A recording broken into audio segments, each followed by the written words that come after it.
You know that one project you have sitting in your house right now?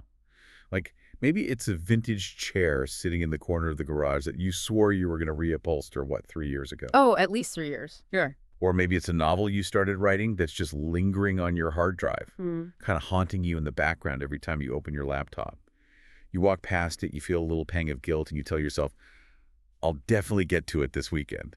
But the weekend comes and goes, and the project remains exactly as it was, untouched, unfinished. Exactly. It's totally relatable. And eventually, that unfinished project stops being just a task on a to-do list. It starts becoming, a fixture in your life, a monument to your own procrastination, or perhaps, and this is where it gets psychological, a defense mechanism against having to see how the final product actually turns out. It just becomes part of the furniture of your mind. But today we're taking a deep dive into a world where leaving things unfinished isn't just a relatable bad habit, it is an entire identity, a religion, basically, and a literal matter of life and death. Okay, let's unpack this. We're looking at a highly stylized, fictional novel called The Completion das Vollendung by Maxim Claude. Yes, such a dense, fascinating book. It really is. And just to set the stage for you, it is patterned after the intense, obsessive style of the late Austrian novelist Thomas Bernhard. Which is crucial context, right? Because to understand the Bernhard style, you have to understand the mechanics of how it forces the reader to experience the exact paralysis the characters are feeling. It's exhausting in the best way. Totally. We're talking about massive, unbroken blocks of text that stretch on for pages without a single paragraph break. The narrator circles the same thoughts, repeating phrases, returning to the same anxieties over and over. It creates this feeling of intense claustrophobia. You are trapped inside the narrator's head, entirely cut off from the outside world. So if you have ever abandoned a DIY project, a hobby, or, I don't know, a fitness routine, prepare to feel personally targeted by this deep dive. Because our mission today is to explore what this bizarre, darkly comedic text tells us about perfectionism, the absolute terror of the finish line, and why human beings will do almost anything to avoid saying, I'm done. It's a heavy topic, but it's so incredibly universally human. Yeah. So to understand why finishing a project is so terrifying in this book, we first have to understand the hyper-specific, suffocating world these characters inhabit. Right. So we start with our narrator, who is taking a train from Vienna to visit his philosopher friend Wertheimer in a town called Altmünster. And the narrator is absolutely dreading this visit because he views human contact as essentially a form of destruction. Which is just a wild way to look at a simple visit to a friend. I know, right? But he's only going because Wertheimer claims he is finally finishing his life's work. And this life's work is a philosophical treatise titled, incredibly, On the Phenomenology of Incompletion. And get this, he has been working on this single book for 37 years. 37 years, let that sink in. It's mind-blowing. It is 432 pages long.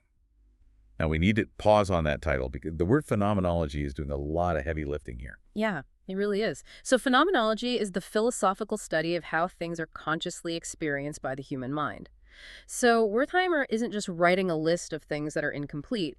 He is dissecting the very texture of procrastination. The actual feeling of it. Exactly. He is analyzing the psychological weight, the existential dread, and the conscious experience of being perpetually stuck. He is trying to map the exact feeling of never arriving. Which brings me to my absolute favorite detail in this entire text. The first sentence of this treatise took Wertheimer 11 years to write. 11 years. 11 years for a single sentence. When you think about the mechanics of that, it's just mind-boggling. You imagine a guy writing a word, crossing it out, realizing a comma provides too much structural certainty, maybe replacing it with a dash, and then deleting the dash because it feels too cliche. It reminds me of, when someone has a chaotic, messy desk and they defend it by claiming it's an organized mess. Oh, yeah. Like I know exactly where everything is. Exactly. Or having a garage full of half-finished projects that you talk about constantly but never actually touch. But here, the characters have made that procrastination their entire identity. Yeah. So what does this all mean? Why is finishing considered so terrible in this world? What's fascinating here is the underlying philosophy of the text. It's a brilliant manifestation of the psychology of creation. To complete something means you must separate from it. While you are working on a project, it belongs entirely to you. It is safe inside your mind, protected from criticism, from failure, from the messy, uncontrollable reality of the outside world. Because it has limitless potential, right? It doesn't actually exist yet. Precisely. The moment you declare it finished, it becomes a real object that can be judged, ignored, or mocked. So keeping it incomplete is the ultimate defense mechanism. As long as the treatise is unfinished, Wertheimer has a solid identity. He is a tortured philosopher working on a masterpiece. But the moment he finishes it, he renders himself obsolete. Yes. If his life's work is done, what is left for the creator to do? In this framework, completion doesn't equate to success or triumph. Completion equates to death. And that isn't just a metaphor in this text, because the inciting incident of the whole story is that Wertheimer calls the narrator over because his carefully constructed armor has completely broken. The impossible has happened. He accidentally finished the treatise. Accidentally. After 37 years of agonizing microscopic paralysis, the last page just poured out of him in a single, uncontrollable sitting. He didn't even revise it. It just arrived, unbidden, almost like a terminal diagnosis. Here's where it gets really interesting, though, because I have a really hard time accepting this premise, and I think any reader would experience genuine friction here. As a reader, you want to grab Wertheimer by the shoulders and shake him. Oh, absolutely. You want to say, you did it. You finally wrote the final page of a massive 432-page treatise after nearly 4 decades. You proved completion is possible. Shouldn't he be thrilled? He achieved his life's work. How does the text justify his absolute devastation instead of relief? Well, if we connect this to the bigger picture, by finishing the book, he hasn't just completed a task. He's essentially evicted himself from his own life's purpose. He spent 37 years arguing that completion is fundamentally impossible, and then he goes and completes the thought. He invalidated his own philosophy through the act of writing it down. Exactly. But more profoundly, he is facing the ultimate post-project void. Oh, wow. That void is so universally relatable. It's that jarring emptiness you feel when a massive chapter of your life suddenly closes, like the morning after you graduate from college. Or the day after a massive work presentation you've stressed over for 6 months. Right. You wake up, the adrenaline is gone, and you think, who am I now? Now, magnify that everyday feeling by 37 years of obsessive, isolating labor. Wertheimer is so terrified by this void that he tries to undo the completion. He throws the manuscript into the fireplace. But he can't even do that, right? No, the sickness of incompletion is so deep within him that he can't even complete the act of destroying his own work. He pulls the manuscript out of the flames, permanently damaging that precious, agonizing 11-year first sentence in the process. That part hurts to read. It really does. Then, in an act of absolute detachment, he gives the burned, partially illegible stack of papers to a random hiker passing by his window. Just a stranger. And shortly after that, Wertheimer hangs himself. The thesis of the text becomes horrifyingly literal. Completion equals death. He finished his work, he made himself useless, and so he ended his life. And the narrator, witnessing this absolute tragedy, realizes he has to rebel against this fate. So he flees the countryside, goes back to Vienna, sits in his own chaotic apartment, and decides to actually push through the paralysis. Right, he writes and publishes his own book called The End of Striving. He essentially forces himself to experience what the text calls the terrifying Austrian peace of surviving a completed project.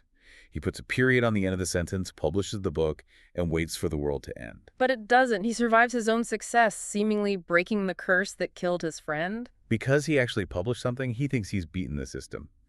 But this is where the narrative architecture of the book takes a brilliant turn. A huge turn. The physical remnants of Wertheimer's incompletion literally find their way back to him. 7 years after Wertheimer's suicide, the narrator is browsing in a second-hand bookshop in Salzburg. And sitting right there on the shelf is Wertheimer's damaged treatise. The exact copy he gave to the hiker. It is a remarkable collision of fate. But the manuscript isn't just burned from the fireplace. It is physically missing 7 entire sections.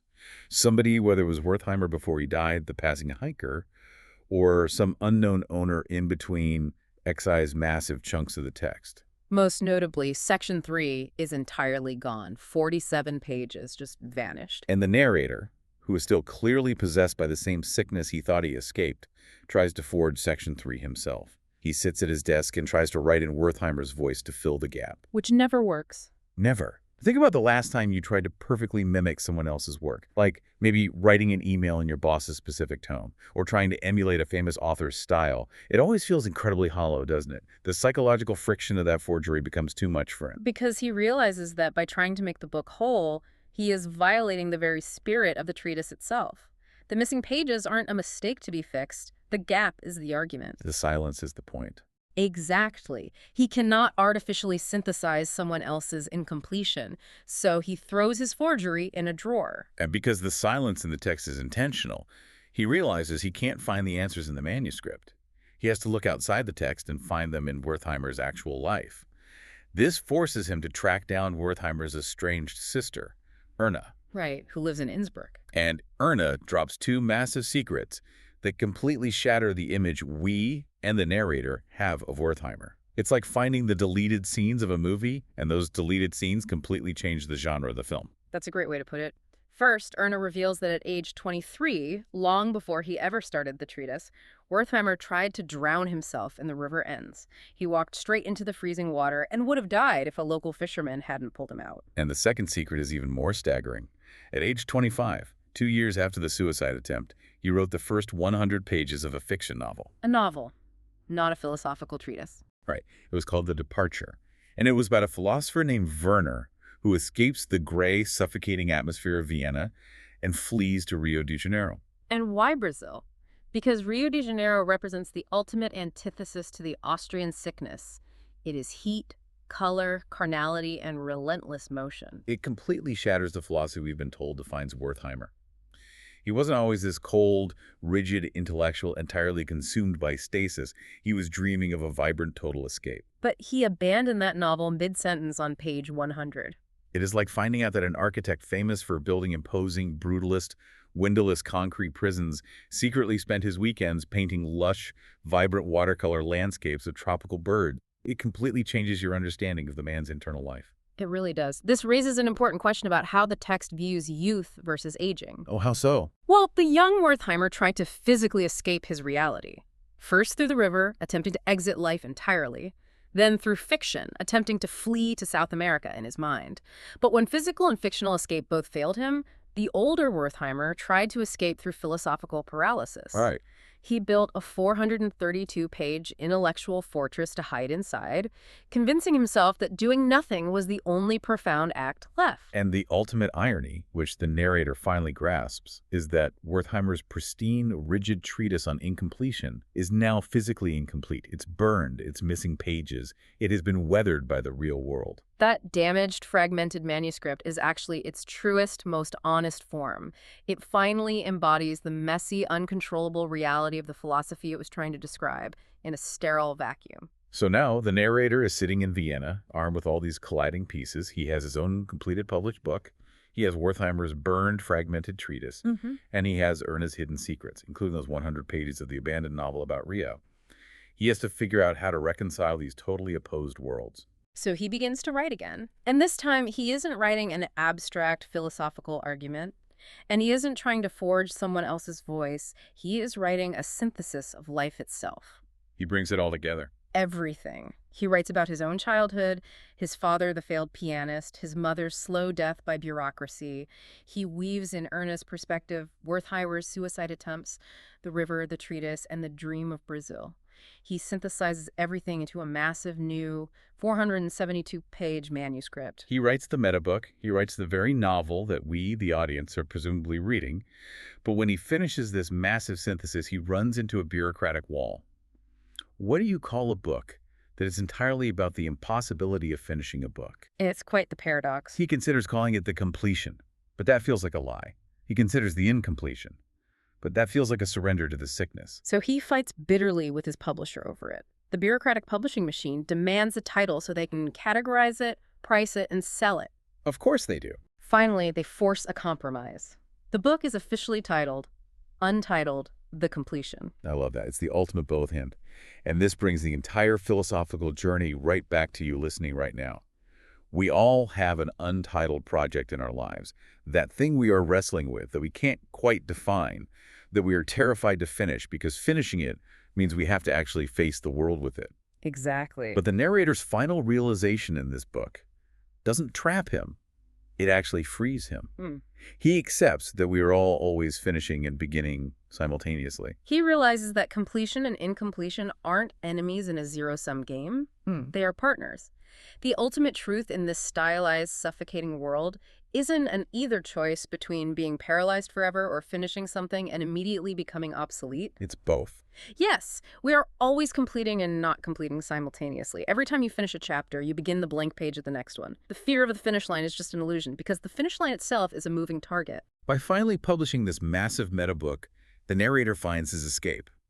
But he doesn't escape by fleeing to Brazil like the fictional character. He escapes the trap by fully embracing it. Right, the act of publishing the book makes him vulnerable, yes, but it also connects him to the world. It allows the work to exist outside of his own mind. It's a beautiful resolution. It is, however, just when the reader feels they have grasped this grand philosophical synthesis that we must boldly step into the vulnerability of completion, the source material throws one last massive curveball. Oh man, this Yeah. ending. If you flip past the final chapter to the very end of the text, there's a small section titled Notes on the Text. Right. It reads like a dry academic postscript. And it systematically, quietly dismantles every single thing we just spent 470 pages reading. It casually mentions that Wertheimer's original treatise has never actually been located by any archive, that Erna's letters and her existence might be entirely invented, that the narrator's first book, The End of Striving, cannot be found in any library catalog on Earth. It's just devastating. And most chillingly of all, it notes that the Tronsee Lake, the specific lake where Wertheimer's ashes were supposedly scattered after he hanged himself, was recently tested for human remains. And the results of that test were entirely inconclusive. It completely pulls the rug out from under the entire philosophical structure. It suggests that this entire saga, the struggle with perfectionism, the tragedy of the 37-year sentence, the destroyed manuscript, might be a complete fiction within a fiction. A final act of incompletion by an author who refuses to give you a solid foundation, Exactly. which leaves you with a profound and terrifying puzzle to solve entirely on your own.